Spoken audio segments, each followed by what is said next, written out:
Vamos abrir no capítulo 2, carta do apóstolo Paulo aos Efésios. Nós temos hoje muitas crianças na igreja, então vou pedir que as crianças, Benjamin e os demais, prestem bastante atenção no sermão de hoje. Então, muita atenção para as crianças. E Deus possa ensiná-los essa noite pelo seu Espírito. Efésios capítulo 2, vamos ler versículos 11 e 12.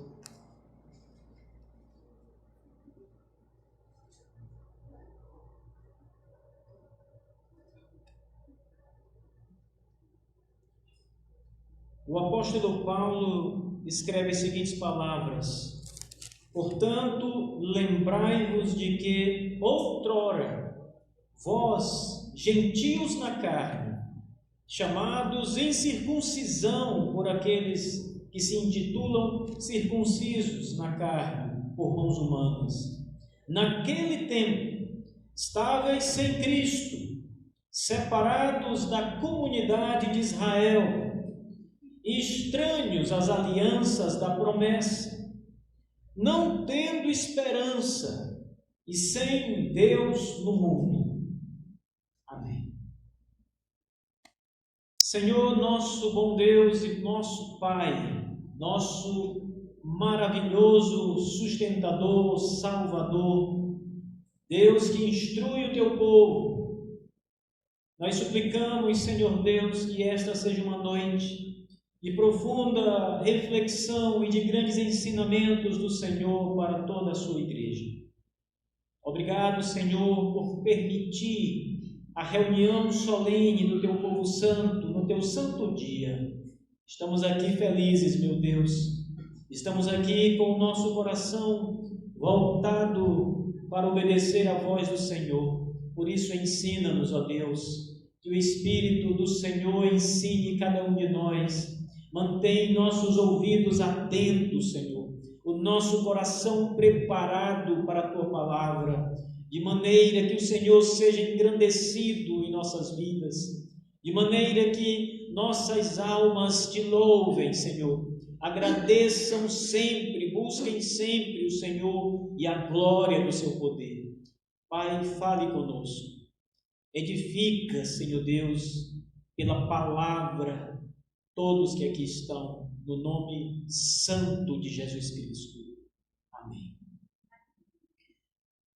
Irmãos, o apóstolo Paulo escreve a carta aos Efésios e, para entender essa passagem especialmente, é preciso primeiro entender que Paulo escreve uma carta para gentios, ou seja, ele não está aqui falando para os judeus, para o povo de Israel, o povo que é a semente física de Abraão. Ele escreve para homens e mulheres do Império Romano que estavam ali na cidade de Éfeso, onde havia sido estabelecida uma igreja de Jesus Cristo e aonde o Evangelho vinha sendo pregado. Nesta igreja de Éfeso, uma igreja muito importante na história do cristianismo, não só porque é uma igreja que está aqui nas páginas da Escritura, mas porque é uma igreja que recebeu instrução apostólica de Paulo e foi também uma igreja pastoreada pelo próprio João, evangelista, discípulo do Senhor. E essa igreja, ao longo da história, também, mesmo depois da era apostólica, teve um papel importante na história do cristianismo. E ela era composta por homens e mulheres gentios. Os gentios eram todo aquele que não era israelita, que não era descendente de Abraão na carne, não era da etnia judaica. Então, se o indivíduo fosse romano, ou se fosse alemão, galês, japonês, qualquer que fosse a sua etnia, se não fosse um judeu, ele era tido pelos judeus como gentios. E os gentios eram um povo, para os judeus, de segunda classe. porque para os gentios nada foi revelado. Deus não se manifestou a eles, Deus não apareceu a eles no passado. Deus apareceu ao povo de Israel. Deus chamou Abraão e a partir de Abraão fez para si mesmo um povo que deveria chamar pelo seu nome, um povo que seria abençoado sobre a terra, um povo que receberia os oráculos de Deus. Israel foi muito privilegiado na história, meus irmãos. Os profetas saíram do meio do povo de Israel. A Bíblia foi escrita pelos judeus, pelo povo de Israel, pelos profetas e muitos outros. As leis foram dadas a eles.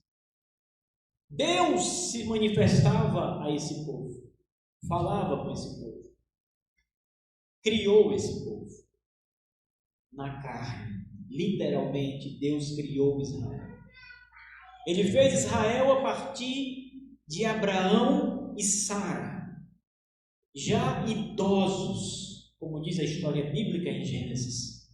Abraão com 100 anos de idade, Sara com 90 anos de idade. Sara, mulher estéril, que não podia ter filhos, e ainda que pudesse ter filhos, já era de 90 anos para engravidar, o que seria impossível. Mas Deus havia prometido que de Abraão faria uma grande nação. Reis sairão de ti, Abraão. E ele fez valer a sua palavra e fez Sara conceber e dar à luz a Isaque, o filho da promessa, o filho ao qual começou o povo de Israel depois de Abraão e Sara, o primeiro casal.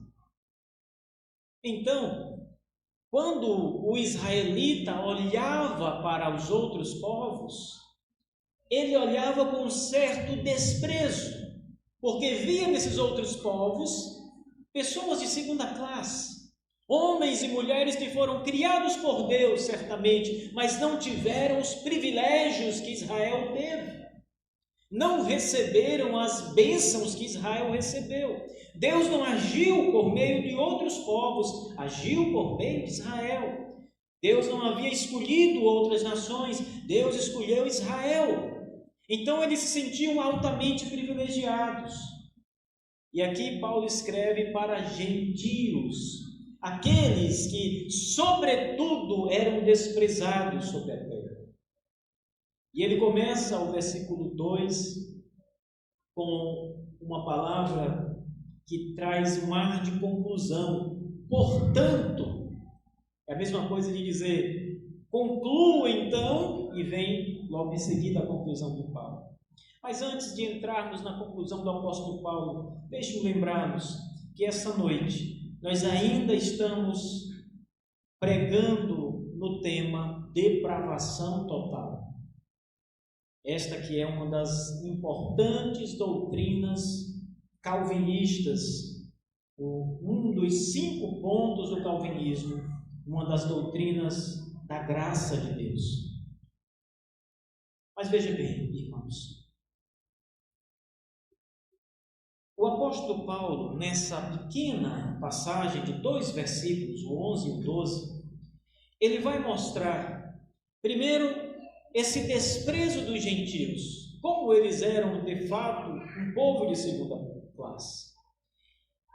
E Paulo pede para esses gentios que agora são cristãos, que agora foram salvos pela misericórdia do Senhor Jesus, que eles lembrem do seu passado, que eles recordem o tempo em que eles estavam ali sem Deus no mundo, vivendo imersos em seus pecados. Os gentios tinham uma vida altamente corrompida, especialmente o Império Romano, com toda a sua corrupção, com toda a imoralidade que imperava ali em Roma e nos arredores, em todas as cidades do Império. Era comum que esses irmãos vivessem vidas imorais, rebeldes contra Deus, idólatras. Havia uma idolatria em todo o Império Romano sem igual. Eram homens que estavam muito distantes de Deus, sem dúvida nenhuma. Então Paulo começa dizendo: lembrem do seu passado, lembrem do tempo sem Deus. Irmãos, eu quero começar este sermão dizendo a vocês que às vezes é de fato bom lembrarmos do passado, para valorizarmos a nossa atual condição em Cristo Jesus.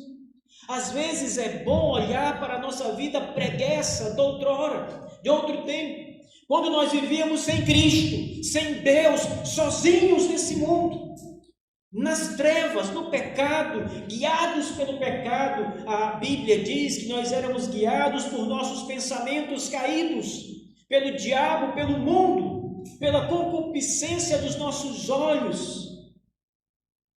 Todos nós andávamos sem Deus em algum momento.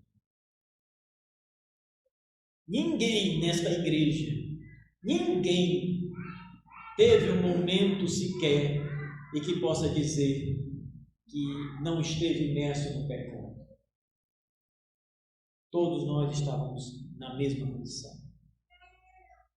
É bom lembrar disso. E como era a sua vida sem Cristo. Não para que você tenha saudades do pecado, não para que você comece a olhar para as orgias ou para uma vida desregrada e comece a pensar nisso e sentir saudade disso, mas para que você, agora cristão, nascido de novo, olhe para esta vida do passado, antiga, corrompida, e louve a Deus que libertou você do império das trevas. Louve a Deus que enviou o seu amado e precioso Filho, Jesus, para ser o seu libertador. Jesus é o seu Salvador. Você olha para trás e olha para o momento atual e louva a Deus porque você foi resgatado. Você foi tirado da lama como um porco que está imerso, sujo, lamacento, fedorento. Cristo veio e tirou você. Lembre do seu passado. Lembre dos dias de outrora, quando você estava completamente sendo escravo dos seus desejos carnais, do seu coração caído. Ele começa dizendo: portanto, lembrai-vos que outrora, lembre de outrora. Outrora vocês, gentios na carne, um povo desprezado, eles não estavam só imersos no pecado, eles não eram apenas homens guiados pelo diabo e que cometiam toda sorte de pecado, eles eram desprezados também, considerados um povo de segunda classe, sem Deus no mundo. Vós, gentios na carne, chamados em circuncisão por aqueles que se intitulam circuncisos na carne por mãos humanas. Sobretudo, eles eram rejeitados, além de pecadores, além de homens perdidos, além de terem uma vida completamente reprovada, eles ainda eram desprezados por outros homens. Que situação terrível, irmãos. Paulo diz: naquele tempo, o tempo do pecado, o tempo em que estávamos sozinhos, sem Deus, naquele tempo, diz o apóstolo, estáveis sem Cristo. Essa é a primeira palavra de Paulo. E que condição mais terrível, meus irmãos, é estar sem Cristo.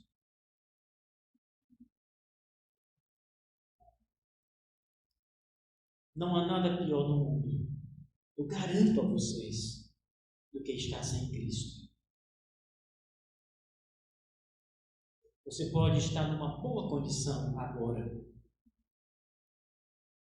E você pode enfrentar, inclusive, o oposto, terríveis condições. Você pode estar doente, você pode estar com câncer, que é uma doença terrível, ou qualquer outro mal, até mesmo um mal incurável.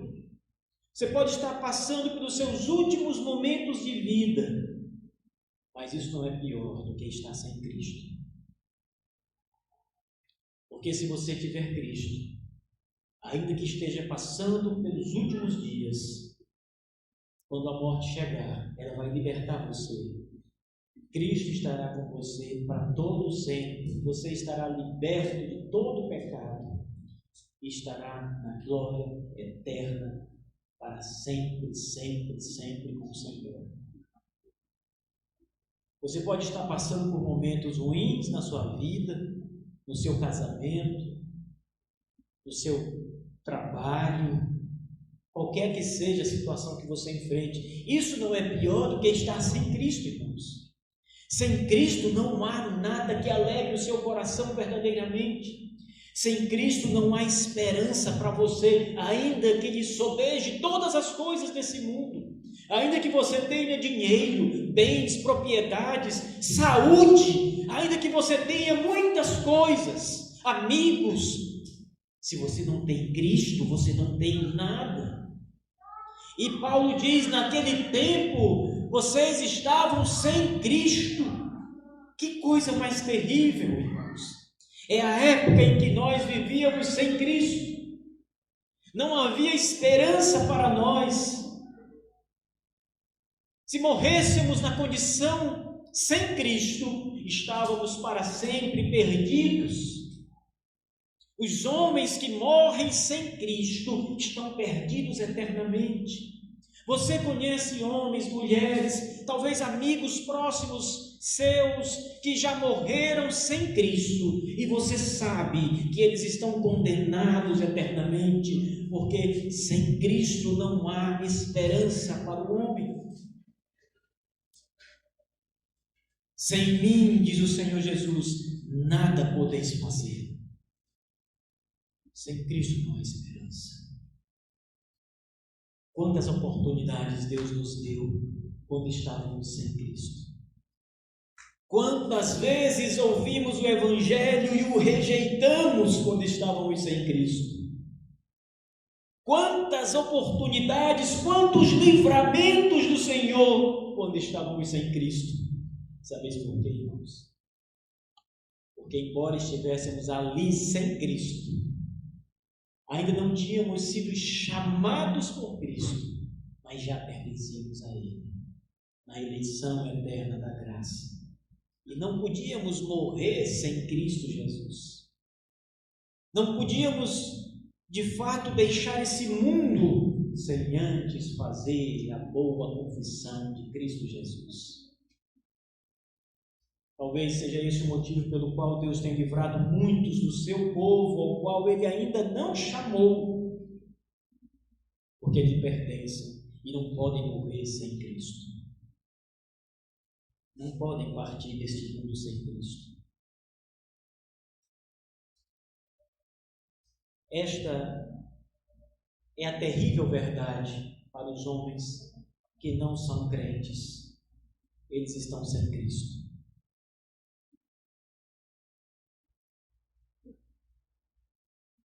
A diferença da igreja para o mundo é simplesmente essa. A igreja tem Cristo. E Cristo pagou o preço pelos pecados do seu povo. Não somos melhores do que os homens que não têm Cristo. Não somos menos pecadores do que Ele. Talvez sejamos mais, mas não menos. Mas temos Cristo. E eles não têm Cristo. Se morrermos hoje, irmãos, qualquer um de nós, estamos com Cristo, como diz o apóstolo Paulo, que é bem melhor. Mas aqueles homens e mulheres que não têm Cristo, se morrerem hoje, estão para sempre perdidos e condenados ao fogo eterno.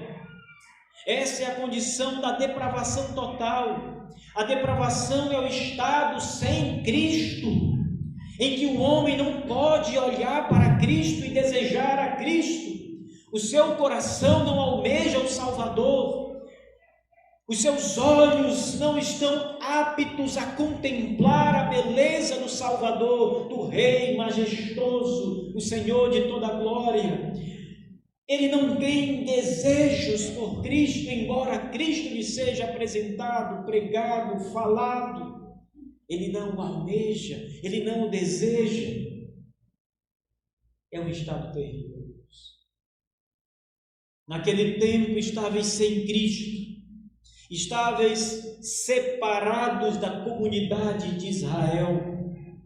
Ora, de duas formas, eles estavam separados da comunidade de Israel. Estavam separados porque não eram israelitas de fato, na carne. Não pertenciam ao povo de Israel, não eram filhos de Abraão na carne. Isso é uma verdade, eram gentios. Mas também estavam separados do Israel de Deus, do povo eleito de Deus, da igreja de Jesus Cristo. Houve um tempo em que nós não éramos partes da igreja, meus irmãos. Houve um tempo em que talvez você perseguisse a igreja, talvez você perseguisse muitos crentes, se levantasse contra o povo de Deus, blasfemasse contra pastores e contra irmãos fiéis, zombasse daqueles que buscavam a Cristo, que oravam, que davam ouvidos à pregação da palavra. Talvez houve uma época em que você, por não fazer parte desse povo, levantava-se como Paulo no passado contra esse povo e o perseguia. Mas o fato, como diz o apóstolo Paulo aqui, é que houve uma época, outrora, lá atrás do passado, em que nós estávamos separados da igreja, não éramos da igreja, não fazíamos parte do povo de Deus, estávamos eleitos desde toda a eternidade, mas não ainda inclusos na igreja de Cristo, a igreja física e visível do Senhor Jesus. Essa também não é uma situação ao qual devamos, de alguma forma, achar que é superior a uma outra situação. Não pertencer à igreja significa que você estava privado dos oráculos de Deus. Você estava privado da instrução divina. Você estava privado do amor dos irmãos e do cuidado dos irmãos. Você estava privado da comunhão santa com Deus, da oração, da busca pelo Senhor e de todas as bênçãos que são dadas por Deus à igreja. Você estava privado de tudo isso. Houve um tempo em que todas estas coisas não faziam parte da sua vida. Olhe para esse tempo, irmãos. Lembrem dessa época terrível em que você estava sem Deus no mundo, em que você não fazia parte do Israel de Deus, da igreja do Senhor. Ele também diz: vocês estavam estranhos às alianças da promessa, ou seja, por não terem qualquer conhecimento das promessas da aliança de Deus com o seu povo, a aliança da graça. Todas essas coisas eram estranhas a eles. Por não estarem na igreja, não eram de modo nenhum ouvintes da promessa da aliança, que é Cristo Jesus, a aliança da graça. Em muitos lugares do Antigo Testamento, o pacto da graça é prometido ao povo de Deus. Deus enviará ao seu povo, ao povo da aliança, o Messias, o ungido, o seu escolhido para trazer salvação a eles. Ele promete isso em Gênesis capítulo 3, quando o pecado entra no mundo por Adão e Eva. E ao longo da escritura do Antigo Testamento, ele vem ratificando e refazendo a promessa do pacto da graça, até que no Novo Testamento ele envia Jesus Cristo, cumprindo o pacto da graça prometido ao seu povo. Porém, houve um tempo em que nós estávamos alheios a essa aliança. Não sabíamos dessa aliança, não tínhamos conhecimento destas coisas, éramos estranhos a tudo isso, até que fomos chamados e resgatados pelo Senhor. Houve um tempo, meus irmãos, Paulo diz, em que nós não tínhamos esperança, nenhuma esperança. Eu lembro, no tempo do passado, noutrora, às vezes eu pensava, se eu morrer agora, eu vou para o inferno. Eu dizia comigo mesmo, eu vou para o inferno, porque eu sei que eu sou pecador, que eu faço muitas coisas erradas, e que eu não sirvo a Deus. Eu sabia disso. Eu não tinha esperança. Vocês não tinham esperança nenhuma. Se vocês morressem naquela época, vocês iriam ser eternamente condenados. Porque não havia em que se agarrar. Nenhuma esperança. Vocês só esperavam a destruição final, a morte final. Hoje nós temos esperança. Se morrermos hoje, como eu disse anteriormente, não nos desesperamos com medo da morte, porque temos a esperança bendita do Filho de Deus, Jesus Cristo, que morreu em nosso lugar, pelos nossos pecados. Nenhuma condenação há para os que estão em Cristo Jesus. Quem poderá me condenar? Morrendo eu, quem poderá se levantar e trazer acusação contra mim, contra vocês? Paulo diz, quem tentará acusação contra os eleitos de Deus? É Deus quem o justifica. A esperança, irmãos, para nós hoje estamos guardados nas mãos do Redentor. Estamos nas mãos poderosas de Cristo Jesus e ninguém poderá nos arrebatar de suas mãos. Pertencemos a Ele, somos ovelhas do seu rebanho, ovelhas do seu pastoreio. Estamos diante dos cuidados do Senhor, Ele que intercede por nós noite e dia. Não há em que devamos nos preocupar, irmãos. Às vezes tememos a morte, pelo mistério da morte, pela passagem da morte para a vida, por esse mistério insondável. Mas saibam, irmãos, vocês têm uma esperança inabalável em Cristo Jesus. Lembrem disso, do que eu vou falar para vocês agora. No dia em que vocês estiverem prestes a morrer, se isso lhes for dado conhecer, lembrem a esperança bendita em Jesus Cristo. Não fiquem desesperados quando a morte se aproximar de vocês, porque hoje vocês têm esperança, antes não. Antes estavam sem Cristo, mas hoje Cristo lhes pertence, estão ligados a Ele. A esperança, quando a morte chegar, vejam isso como os portais maravilhosos que serão abertos para vocês, para o encontro maravilhoso com o Cordeiro, o Salvador bendito. Não lutem achando que a morte será o fim último de vocês. A morte é a porta para a vida, irmãos. Cultivem essa esperança, guardem em vocês esta verdade. Temos esperança, temos Deus no mundo, não há condenação para nós. Cristo comprou-nos e pagou o preço dos nossos pecados. Estamos salvos dos nossos pecados, estamos salvos de Satanás, estamos salvos deste mundo caído, estamos salvos do nosso coração caído, salvos de nós mesmos. Somos de Cristo, ovelhas de Cristo, povo eleito de Deus, propriedade exclusiva do Senhor, como diz o apóstolo Pedro. Agora temos esperança, antes não tínhamos.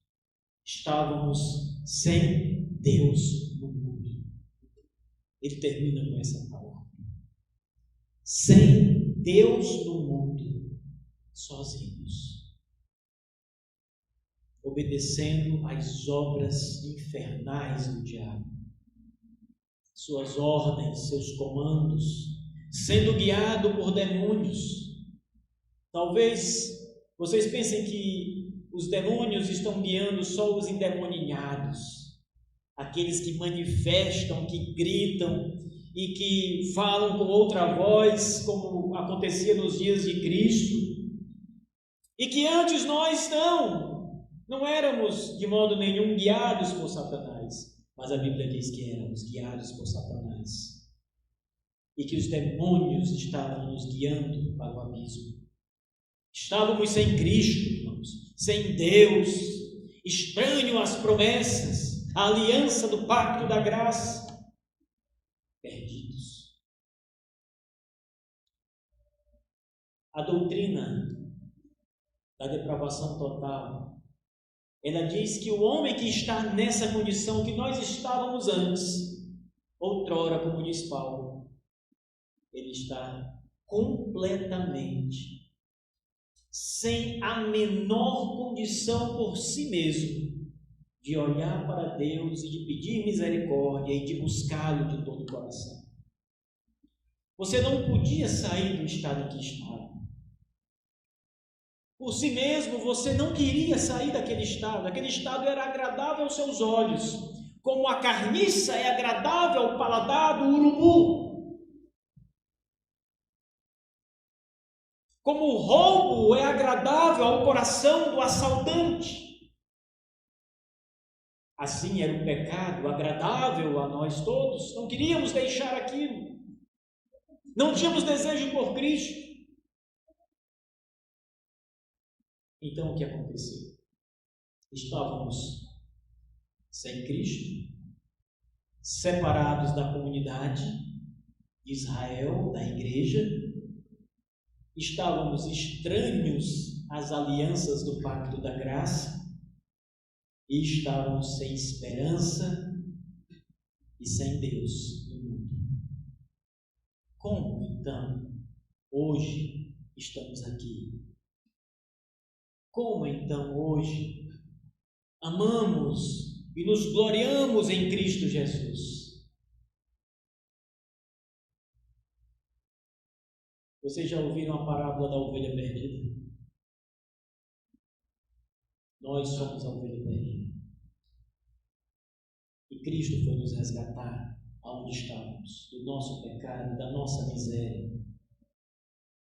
da nossa perdição. Não fomos nós que achamos a Cristo, foi Ele quem nos achou. E Ele não nos achou num estado bom, num campo verdejante, Ele nos achou atolados na lama do pecado, rodeado de lobos ferozes, prontos a nos devorar. Ele não nos achou num dia sombrio, irmãos, de ventos e tempestades que nos ameaçavam, famintos e magros, como ovelhas que não têm pastor, e Ele nos colocou nos seus ombros, Ele nos carregou, Ele nos tirou da lama e nos colocou nos ombros e atravessou todo o deserto, todo o pântano conosco, nos protegendo e nos livrando. Estamos hoje com Cristo porque Ele nos resgatou dos nossos pecados, porque Ele foi nos buscar na perdição. Estamos com Cristo porque o Senhor, como um grande soldado, foi nos resgatar das garras do inimigo, quebrou os laços de Satanás, as correntes que nos prendiam ao diabo, ao pecado, à miséria. Ele foi fazer isso, Ele nos libertou, Ele nos deu vida, estando nós mortos em delitos e pecados. Foi Cristo, meus irmãos. O Senhor Jesus Cristo nos resgatou da nossa condição deplorável e miserável. Olhem para o passado, como Paulo diz, lembrem desse tempo e lembrem agora que Cristo ama vocês. Note, para encerrar esta mensagem, que o texto, como eu disse, começa com um portanto. O portanto é a conclusão de um pensamento. E o que vem antes do portanto é o que Paulo havia se referido antes. Ele diz no verso 4: mas Deus, sendo rico em misericórdia, por causa do grande amor com que nos amou, estando nós mortos em nossos delitos, nos deu vida juntamente com Cristo, pela graça sois salvos. E juntamente com Cristo nos ressuscitou e nos fez assentar nos lugares celestiais em Cristo Jesus, para mostrar nos séculos vindouros a suprema riqueza da sua graça em bondade para conosco em Cristo Jesus. Porque pela graça sois salvos, mediante a fé. Isto não vem de vós, é dom de Deus, não de obras para que ninguém se glorie, pois somos feitura dele. Somos feitura dele, criados em Cristo Jesus para as boas obras, as quais Deus de antemão preparou para que andássemos nela. Esse é o estado atual do homem. Para isso, o crente foi resgatado do pecado. Por isso, Paulo diz: portanto, diante dessas verdades, agora, lembrem que outrora vocês estavam numa condição deplorável, mas Cristo vos libertou. Vocês foram criados agora em Cristo Jesus. Vocês foram feitura dele para andar em boas obras. Vocês foram salvos pela graça de Cristo Jesus, nosso bom Senhor Jesus. Meus irmãos, quando entendermos perfeitamente o que significa salvação pela graça, nós não vamos querer colocar nem mesmo no conta-gotas algum mérito nosso. Nós nunca vamos dizer: eu fiz alguma coisinha para estar aqui, eu contribuí com alguma coisa. Não, estávamos depravados totalmente em nossos pecados. A nossa condição natural jamais permitiria que chegássemos a olhar para Cristo, mesmo uma olhadela para Cristo era impossível para nós. O contrário é verdade. Odiávamos a Cristo e o seu Evangelho, repulsávamos qualquer coisa em relação à obra de Deus, ao maravilhoso Evangelho da graça de Jesus. Éramos inimigos deste Evangelho. Essa mensagem era como algo que nos perturbava a alma. Essa mensagem era ofensiva para nós, mas por causa de Cristo, por Ele ter nos resgatado do pecado e da miséria, amamos essa mensagem. Pregamos essa mensagem. Pela graça, somos salvos. Sem mérito, sem obras, sem ajuda. Foi Cristo quem fez. Cristo nos libertou. Cristo foi nos buscar. Cristo nos tirou da lama. Cristo abriu nossos olhos. Cristo nos deu um coração novo, espírito novo, mente nova. Foi Cristo quem fez todas as coisas por nós. Essa é a esperança que temos da vida eterna em Cristo Jesus, o nosso Senhor. Quando vocês olharem para as pessoas que não conhecem a Cristo, ou, para usar a expressão do apóstolo Paulo, que estão sem Cristo agora mesmo, lembrem, meus irmãos, elas nunca poderão ir a Cristo por si mesmas. Talvez o seu pai, sua mãe, ainda não sejam cristãos. Talvez irmãos seus, ou seus melhores amigos, não sejam crentes. Lembrem, eles nunca vão querer vir a Cristo. Eles jamais vão desejar por si mesmo Jesus Cristo e o seu Evangelho. O que você precisa fazer? Você precisa pregar o Evangelho mesmo assim. E esperar na graça e na misericórdia de Deus, a mesma que alcançou você, pode alcançá-los também.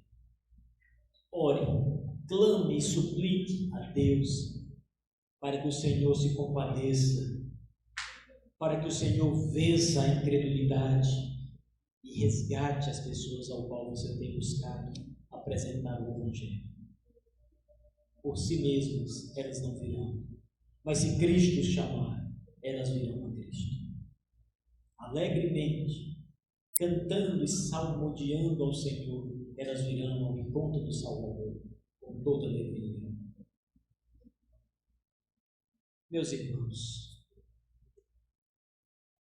essa mensagem é uma mensagem de reflexão. Essa noite, eu quero muito que vocês lembrem da condição anterior de vocês. Mas lembrem com seriedade. Lembrem diante das ameaças que são aqui postas, quando vocês não tinham nenhuma esperança sequer. Nenhuma esperança. Quando vocês não tinham Deus neste mundo, não tinham Cristo, não tinham promessa, não eram parte do povo eleito, do povo salvo. Apesar de serem eleitos, não tinham conhecimento da eleição. Lembrem desse tempo e lembrem do tempo atual. Comparem e louvem a Deus por hoje, por Cristo, pela salvação, pela perseverança, pelo último dia, pela morte, pela vida.